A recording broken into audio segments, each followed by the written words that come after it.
friends, today I'm going to show you how to do a provisional cast on using the crochet method. For this technique we need a few things, a crochet hook, your working knitting needles, some scissors, and we need two types of yarn. We're going to use a waste yarn, which can be done in any color that you have, a similar weight to whatever your working yarn is going to be, and then second we need our working yarn. So a provisional cast on, for those who don't know, is a way to hold stitches live on your cast on so that you can pick them up later. We use this in our infinity cowls, our reversible cowls, so that once you've knit your colorwork project, you can go ahead and graft it with your live stitches by picking up that cast on. So that's what we're going to learn how to do today, is to make this crocheted cast on to provisionally hold our stitches until we're ready to use them again. For this step, we'll need our waste yarn, which can be in any color, and our crochet hook. First, tie a slip knot at the end of your yarn. Place the slip knot over your crochet hook, and then we're going to make a chain by doing a yarn over from the backside and pulling it through that knot. That'll be 1, 2, 3, and then keep doing this until you've reached the end of however many stitches you need for your cast on. For example, our infinity cowl project needs 120, so you would continue to make this chain for 120 chains. And then once you reach the end, you're going to add just a couple more after that 120. 3 to 5 should be fine. And that really just gives you a little bit of extra space. So we're going to take a look at this one that I did earlier. We got through all of our chain up through 120. We added 3 to 5 at the end here. And then what you're going to do is pull that through to close off your chain.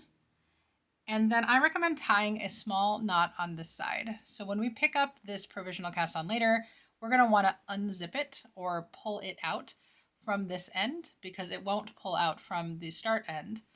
So if you tie a knot here, it just reminds you later which side to pull from.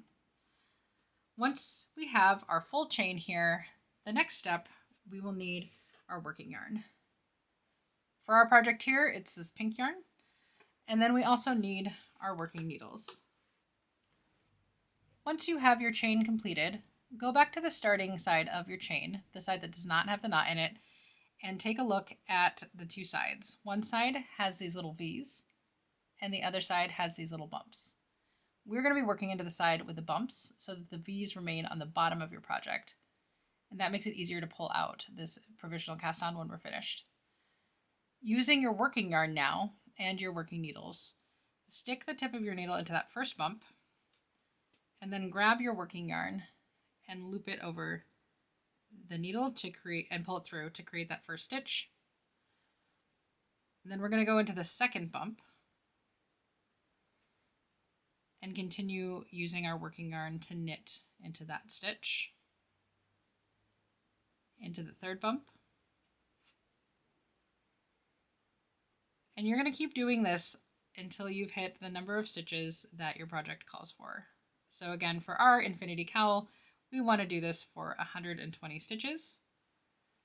Remember, we did cast on a few more daisy chains than we needed in number of stitches, so you can work till you're almost at the end and then go ahead and stop and count your stitches to make sure that you are at the number of stitches that you need.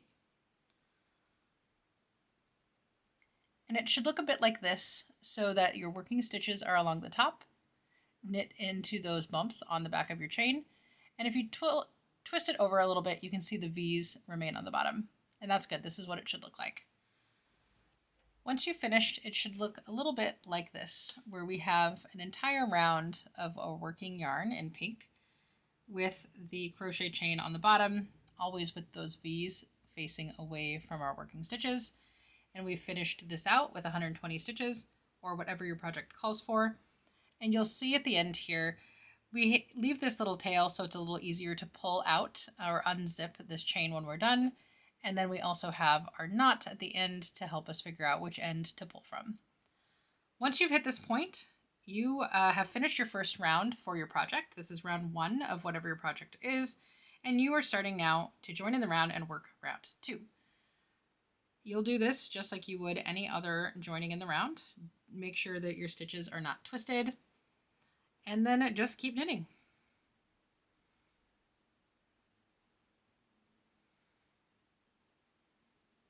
And that is how we do the crocheted chain provisional cast on.